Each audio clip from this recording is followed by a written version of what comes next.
Orijinal ipək 5 ədəd 3 metrənin 5 metrəyə 5000-ə 6000-ə satılan xalçalar idi.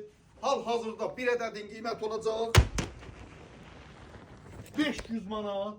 Möhtəşəm modellər, möhtəşəm kampaniyalar. Mənim nənələrim, pullu nənələrim hardasınız? Gəldi. Sizlər üçün 3 metrənin 5 metrəyə ipək xalçalar.